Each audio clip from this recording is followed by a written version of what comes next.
Secured credit cards. Let's say you're 18 years old. You've never had a credit card, never taken out a loan, and the bank has no idea if they can trust you. That's where secured credit cards come in. A secured card is like a starter version of a regular credit card.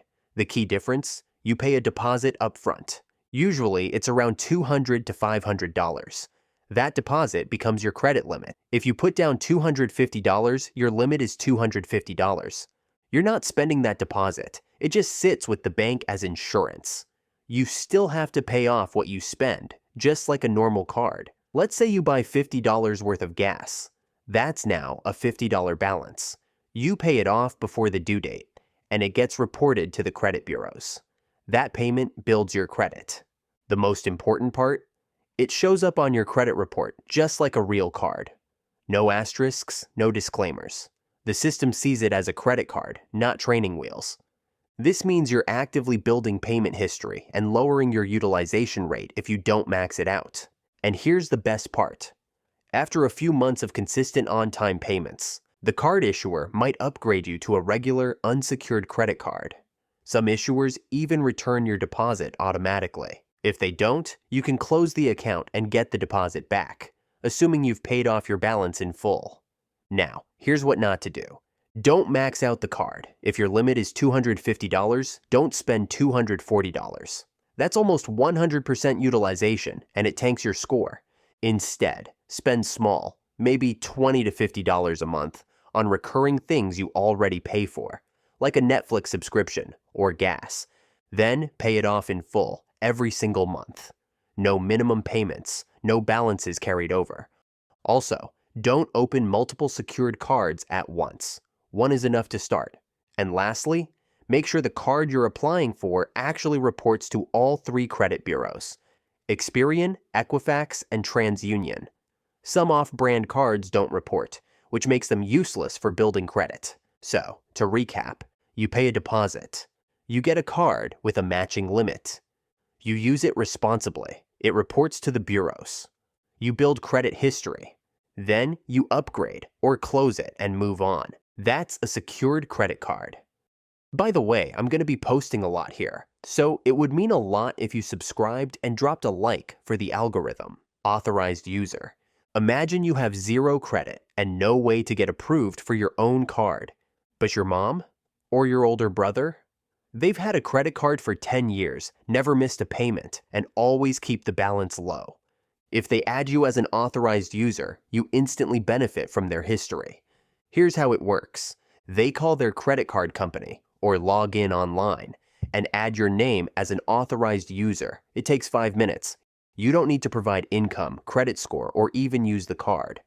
Once you're added, the entire history of that card, its age, payment record, and balance, gets copied onto your credit report. You didn't earn it. You didn't spend anything, but you still benefit from it. If the main cardholder has had the account for 7 years, paid on time every month, and only uses 10% of the limit, that gets added to your file. It's like being in a group project where someone else does all the work and you still get the grade. This method is especially powerful for younger people with no credit history. You can go from no credit score to a solid one in just a few months without borrowing anything yourself. But, and this is crucial, it only works if the card issuer reports authorized users to the credit bureaus. Most major ones do, like American Express, Chase, and Discover, but not all. You need to double check. Also, the impact on your score depends on the account's history. If the card is brand new, maxed out, or has missed payments, it won't help. In fact, it could hurt. So don't just ask anyone. Ask someone with great credit habits who's willing to help you build. And no, you don't have to use the card. In fact, you never need to touch it. Just being added is enough to have the history show up on your report. That said, you'll want to keep that relationship strong. If the primary user messes up, misses a payment, racks up a balance, closes the card, you'll feel the impact too. And if they remove you as an authorized user, the account can disappear from your file entirely, as if it never existed. So here's the smart way to do it. Choose someone financially responsible. Have them add you as an authorized user. Don't use the card unless told you can. Check your credit report after 30 days to confirm it shows up. Let the history work in the background. This strategy doesn't build independent credit habits, but it gives your file a huge boost. Think of it like a head start on a race. You'll still have to run, but you're already ahead of the pack. Credit builder loans. At first glance, credit builder loans sound weird. You take out a loan, but you don't receive the money right away. In fact, you don't get any money at all until the loan is fully paid off. Why would anyone do that? Because the real purpose isn't borrowing money. It's building your credit. Here's how it works. A credit builder loan is usually offered by credit unions or community banks. Let's say you apply for a $500 loan. Instead of handing you $500, the bank holds that amount in a locked savings account. You don't get access to it yet. Each month, you make a fixed payment, maybe $45 a month for 12 months. Those payments go toward your loan. And here's the key part. Each payment gets reported to the credit bureaus. Every on-time payment becomes part of your credit history. After the final payment, the loan is marked paid in full. You get the $500 back, minus a small amount of interest. You've basically saved $500 over the course of a year, and in the process, built a positive credit history. This is especially helpful if you've never had a credit card, or if you've damaged your credit in the past and need a fresh track record. Let's break it down further. You borrow a fixed amount, $300, $500, sometimes more. That amount is locked in a secure account. You make monthly payments, usually low and fixed. The lender reports those payments to the credit bureaus. At the end, you get the money back, and you walk away with 12 months of on-time payments on your record. It's like a gym for your credit score. You're not lifting heavy debt. You're just building muscle through repetition. Now, here are a few things to watch out for. First, not every bank offers credit builder loans. They're more common at credit unions or online banks. Second, check if they report to all 3 credit bureaus. Some lenders only report to one, which limits the benefit. Third, be consistent. One missed payment can undo all the progress you've made. Remember, this is about proving your reliability. And finally, understand the cost. Even though you get your money back, you're still paying interest and fees. It might only be $20 to $50 over the life of the loan, but that's the price for building your credit history. Is it worth it? If you have no credit, yes. Because a good credit score can save you thousands on car loans, apartment approvals, and interest rates later on. So if you want to build credit without spending money you don't have, a credit builder loan is one of the safest, most reliable tools available. Student credit cards. If you're in college, you have access to a credit building opportunity that most adults don't. Student credit cards. Think of them like beginner-level credit cards designed specifically for people with little to no credit history. They typically have lower credit limits, usually $500, but they also have easier approval requirements. Lenders know you're just getting started. And here's the advantage. They still report to all 3 credit bureaus. That means even with a $500 limit, responsible use can build you a strong credit profile. So how do you use one correctly? First, only use the card for things you were already planning to buy, like textbooks, food, or gas. Never use it as extra money. Then, pay the balance off in full every month. Not the minimum payment, the full amount. That's the difference between building credit and building debt. If you spend $120 in a month, pay back $120. Doing this teaches 2 things at once. 1. It builds your credit score by showing consistent on-time payments and low utilization. 2. It forms the habit of treating credit cards like a tool, not free money. A good student card doesn't just build credit, it builds discipline. Now, some student cards come with rewards, 1% cash back, $20 for getting good grades. That's nice, but don't get distracted by perks. Your goal isn't to game the system. Your goal is to build a clean, positive history. A single late payment can follow you for 7 years. A high balance can drop your score by dozens of points. The goal isn't fast rewards, it's long-term trust. Here's a good rule of thumb. Never spend more than 10% of your limit. If your card has a $500 limit, Pretend the real limit is $50. That keeps your utilization low and your score healthy. And here's something else to remember. Getting approved for your first credit card is easier while you're in school. Once you graduate, if you still don't have credit history, it can become harder to qualify for beginner cards, especially if your income is low or inconsistent. So the best time to start is now. Even if you only use the card once a month, for coffee, groceries, or a streaming service, those on-time payments will add up. By the time you graduate, you'll have a credit history older than your diploma, and that can make life after college a lot easier. Store credit cards. You're shopping at your favorite clothing store. You're about to pay when the cashier says, "Would you like to save 20% today by opening a store credit card?" It sounds like a win-win. You get a discount, and it's a credit card. So it builds credit, right? Yes, store credit cards can help build credit. But they come with a few traps you need to understand first.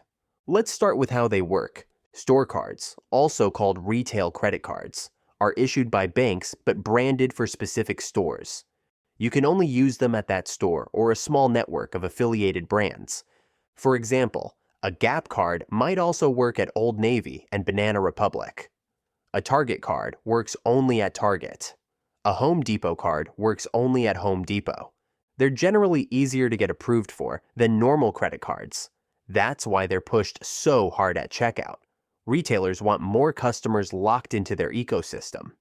And yes, they do report to the credit bureaus. If you pay on time, it builds your history. If you carry a balance, it affects your utilization. It's real credit, just with guardrails. But now let's talk about the catch. Store cards usually have very low credit limits, sometimes just $200 to $500. That means it's easy to hit high utilization, even with small purchases. Spend $160 on a $200 limit, that's 80% utilization. And that will drop your score. So if you get a store card, you need to be even more careful with how much you charge.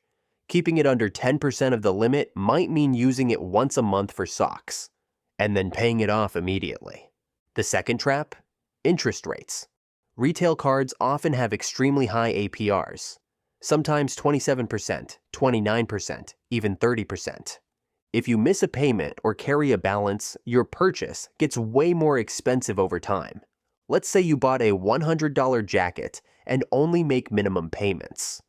That $100 could turn into $130 or more by the time you pay it off. That 20% discount you got at checkout, gone. There's also the issue of impulse spending. Store cards are designed to keep you coming back. You'll get coupons, promo emails, special discounts, all encouraging you to buy more. So ask yourself, is the card helping your finances or just making it easier to overspend? Now, when does a store card make sense? If it's your first credit card and you can't qualify for anything else. If you shop at that store often and would use the card responsibly anyway. If you need to build credit and want a trade line to report to the bureaus. But it should never be your main card, and it should never be a gateway to debt. The smart way to use a store card. Charge a small, regular item like detergent, socks, or coffee. Keep your balance below 10% of your limit. Pay it off in full every month. Don't buy more just to get discounts. Used correctly, it can be a stepping stone. Used carelessly, it can be a trap. Remember, a 20% discount is worthless if it costs you 100 points on your credit score. Personal loans. Most people think of personal loans as something you get when you're desperate. You need to pay off medical bills, cover car repairs, handle unexpected expenses. But there's another use for personal loans, strategically building your credit. Let's break it down. A personal loan is an installment loan. That means you borrow a fixed amount, say $2,000, and then pay it back in equal monthly installments over a set period, maybe 24 or 36 months. Each of those payments gets reported to the credit bureaus, and because it's a loan, not a credit card, it affects your credit mix, one of the 5 factors in your credit score. Lenders like to see that you can handle both revolving credit, like credit cards, and installment loans, like personal loans, car loans, or student debt. So let's say you've only had credit cards so far. Adding a personal loan diversifies your profile and shows broader responsibility. That's the upside. But here's the catch. You're taking on actual debt. And if you miss a payment, it's not just your score that suffers. You'll also face late fees, interest penalties, and potentially damage your ability to borrow in the future. So don't take out a personal loan just to build credit, unless you already had a good reason to borrow. In other words, if you're going to take on a loan anyway, you can use it strategically. For example, if you have credit card debt with high interest, a personal loan might let you consolidate it into one fixed monthly payment, often with a lower interest rate. That can improve your utilization and simplify repayment. If you have no loans at all and want to build credit history, a small personal loan from a credit union, maybe $500 to $1,000, can help. But here's what to be careful of. 1. Origination fees. Some lenders charge 1% to 8% of the loan amount up front. That means if you borrow $2,000, you might only receive $1,920. 2. High interest rates. If your credit isn't good already, you might get stuck with APRs of 20% or more. That means you pay hundreds, sometimes thousands, just for the privilege of borrowing. 3. Early payoff penalties. Not all loans let you pay off the full balance early without extra fees. Always check the fine print. And finally, make sure your lender reports to all 3 credit bureaus. Some online lenders don't. If your goal is to build credit, non-reporting loans are a waste. The smart way to use a personal loan for credit building. Only borrow what you can comfortably repay. Choose a short term. 12 to 24 months is ideal. Make every single payment on time. Don't miss, don't delay. Automate payments if needed. Don't use it as an excuse to rack up more debt elsewhere. Used carefully, a personal loan can be a credit booster, especially if your credit file is thin or overly reliant on cards. But used recklessly, it's just another financial burden. So before you sign on the dotted line, ask yourself, am I borrowing to build or just to buy? Because credit building should always come with a plan. Rent reporting services. Rent is usually your biggest bill. You pay it every month, on time, for years. But guess what? Most landlords don't report rent payments to credit bureaus. That means none of that effort builds your credit score. You could pay $1,200 a month for 5 years and get 0 credit for it. Enter rent reporting services. These are third-party companies that act as the middleman between you, your landlord, and the credit bureaus. Here's how it works. You sign up with a rent reporting service. You link your bank account or provide rent receipts. Some services verify directly with your landlord. Once verified, the service sends your rent payment data to the major credit bureaus, usually TransUnion and Equifax, sometimes Experian. That means each on-time rent payment becomes part of your credit history, just like a loan or a credit card. This can be a game changer if you're someone with little to no credit history. Let's say you've never had a credit card, but you've been renting for 18 months without missing a payment. A rent reporting service can take those 18 months and add them to your file. Suddenly, lenders see a pattern of consistent, responsible payments. That can help you qualify for credit cards, car loans, and even mortgages. Some services even allow retroactive reporting, meaning they'll go back and add up to 24 months of past rent payments to your report. That's 2 years of instant credit history. Now, let's talk cost. Most rent reporting services aren't free.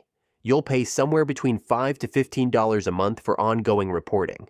Some charge a setup fee of $25 to $50. So you have to weigh the cost against the benefit. If you're trying to build credit from scratch, the monthly fee might be worth it, especially compared to the higher interest rates you'll face with no credit.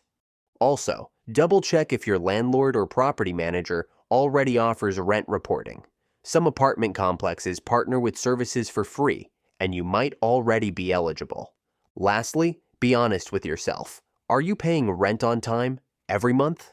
If you're even slightly late, rent reporting might do more harm than good. Remember, credit scores reward consistency. One late payment can linger on your report for years. It's not the most powerful credit building tool, but it's one of the easiest. And if you're already paying rent, You might as well get credit for it. Experian Boost.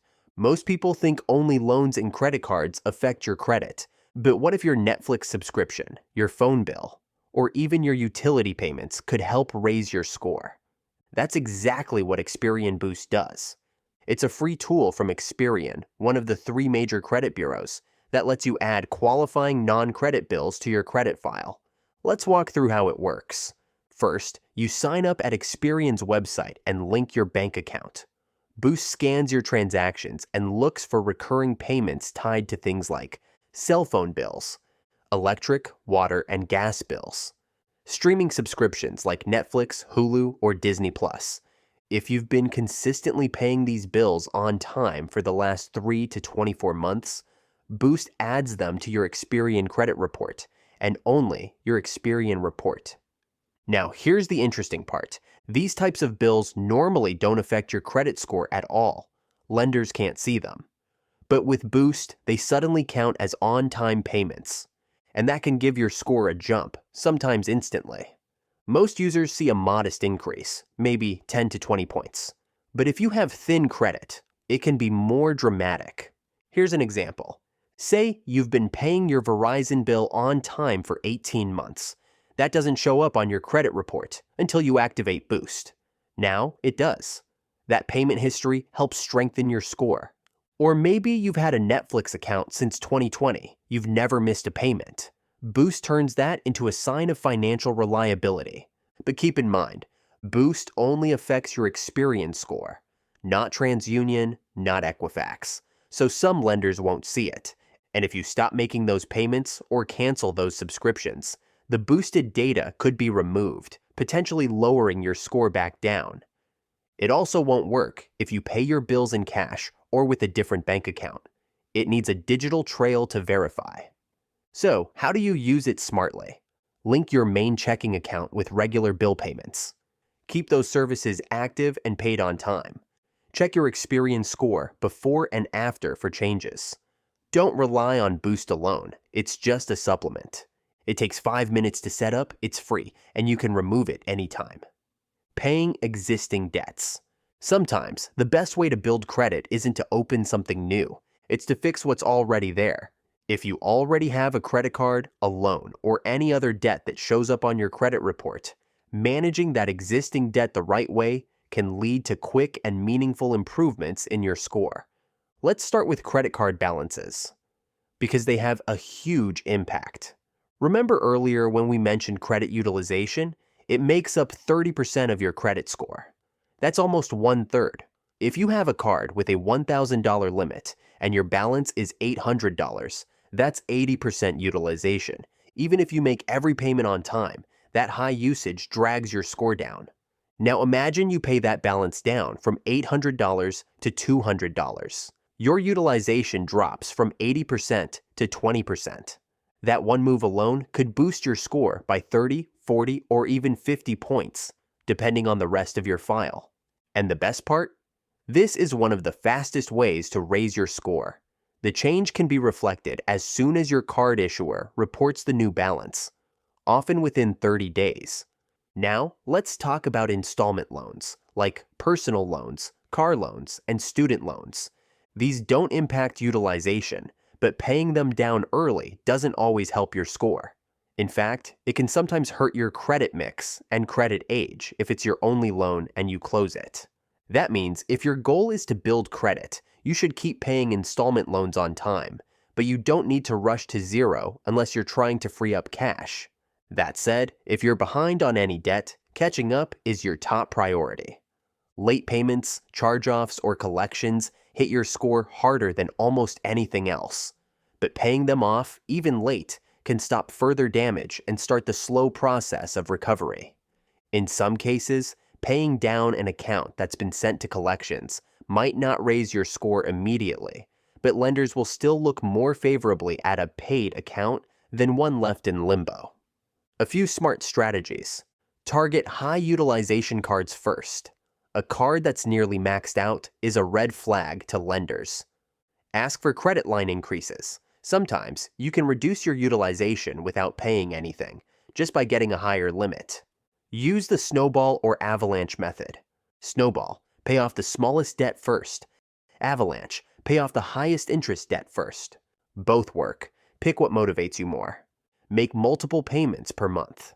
Even if you pay in full each month, doing a mid-month payment helps keep reported balances lower. And here's a bonus tip. Don't close old accounts after paying them off. You might feel tempted to shut down a paid card and be done with it. But remember, length of credit history matters.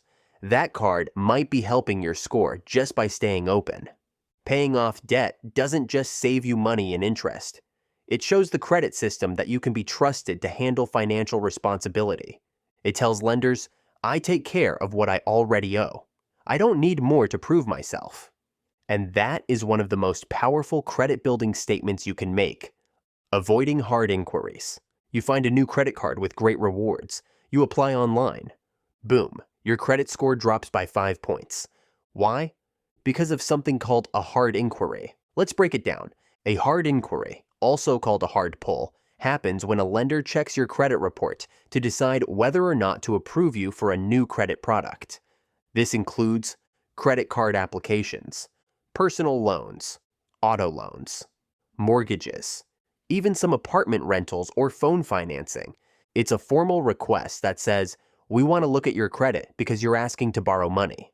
Each hard inquiry typically lowers your score by 2 to 10 points, depending on your credit profile. The impact is usually temporary. It fades after a few months, but it stays on your report for 2 full years. Now, here's the issue. Too many hard inquiries in a short period of time looks risky.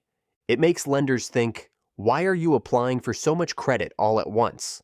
Are you desperate for cash, planning to rack up debt? Even if your intentions are innocent, the system doesn't know that. All it sees is a sudden burst of applications, and it raises a red flag. This is especially harmful if your credit file is young or thin. 1 or 2 hard pulls can have a bigger impact on someone with a short history than someone with years of credit under their belt. So what's the smart move? Only apply when necessary. Don't chase every sign-up bonus. Instead, do your research. Use pre-qualification tools that do soft pulls. These don't affect your score and can give you an idea of your approval odds. Space out your applications. Waiting 3 to 6 months between new credit applications is ideal. Avoid applying when planning a big loan. If you're getting a mortgage or car loan soon, don't risk your score with extra hard pulls. Consolidate rate shopping.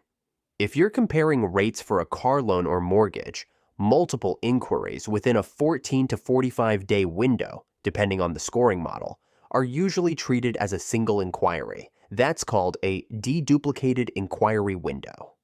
Now, let's clear up a myth. Checking your own credit score does not count as a hard inquiry.